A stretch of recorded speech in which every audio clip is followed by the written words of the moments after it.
Dati, kami ay walang-wala. Salamat sa Dole at nagtiwala.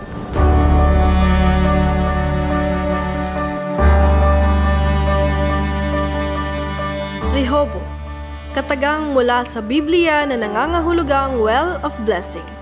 Kaginhawaan, kasaganaan at tagumpay, mga salitang naging motibasyon ng isang grupo sa lungsod ng Panabo sa probinsya ng Davao del Norte, ang Rehobo Agriculture Cooperative o RACO. Ang Rehobo Association ay naitatag at narehistro bilang isang asosasyon sa Dole Davao del Norte Field Office noong 2012. Nabuo ang Rehobo Association sa mga tao nga walay mga trabaho, unstable ang ilang income. Sila tong mga kaubanan nako nga naglisod jud kaayo. Walay kaugalingon nga balay, walay permanente nga trabaho ug maglisod pagpakaon sa ilang pamilya. Sa kanilang pagsisimula, unang sinubukan ng Rehobo Association ang pagpaparami at pagpapataba ng alimango. Subalit, sa hindi inaasahang pagkakataon, napinsala ito ng bagyo noong 2012. Pagkaigo na mo sa Pablo, nawala ang panginabuhian sa amo ang mga kauban. Unya, ang pamilya naglisod na og unsay pakaon sa ilahang mga anak ug pagpaeskwela. Moto nga nangita gyud mi og paagi nga mapulihan ang maong project. Dahil sa sakunang ito, nakilala nila ang tanggapan ng Dole na isa sa mga naging daan upang sila ay makabangon sa pamamagitan ng tulong pangkabuhayan o ang Dole Integrated Livelihood Program para sa kanilang mga kasabing magsasaka.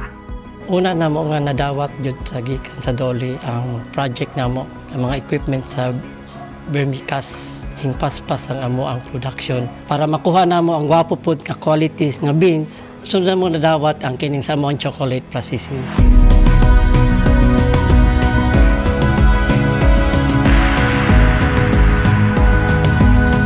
Sa kasalukuyan, ang mga produkto ng Rehobo Association ay naging laman ng mga product fairs hindi lang sa probinsya ng Davao del Norte kundi sa buong Davao Region.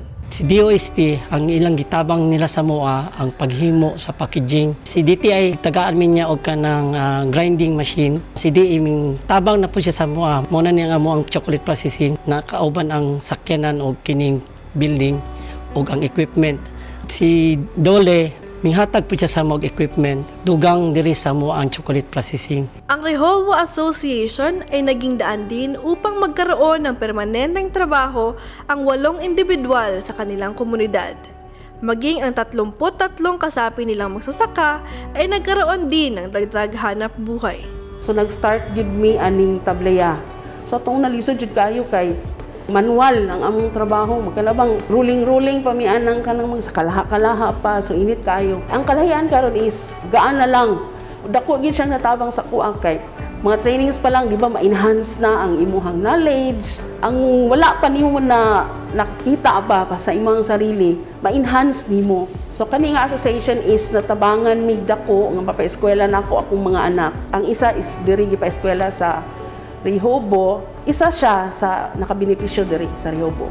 Taong 2016, ang Rehobo Association ay opisyal na naging Rehobo Agriculture Cooperative o RACO. Bilang pagpapatunay na ang kanilang kwento ay naging inspirasyon sa mga magsasaka, naging laman din ang RACO sa iba't ibang programa sa TV at nailathala sa iba't ibang print publications ang kanilang mga kwento tulad ng Manila Bulletin at mag-TV na Magnegosyo Ka sa ABS-CBN Davao. We are envisioning Panabo City as the agri-industrial gateway to the world. As such, as you can see in our labor market information, our key employment generator comes from the agricultural sectors. As PESO, we made it sure that Rehobo became part of the City Development Council so that they have the voice to earn their concerns as a cacao farmers. We also encouraged them to display their products during our Trabaho Negosyo Kabuhayan and other related trade fairs. We also invited them to attend in forum and trainings. As PESO, we made it sure that Rehobo became one of the members of the City Development Council so that they will have the voice as a cacao farmers. We also encouraged them to attend in our Trabaho Negosyo Kabuhayan to display their products and to attend to other similar trade fairs. We also invited them to attend in forums and trainings. As PESO, we made it sure that if ever we will have visitors from other places, and if we go to other places, we will bring their product as one of our tokens. Panabo City has various products that we are proud of, not only locally and nationally, but also in international export products.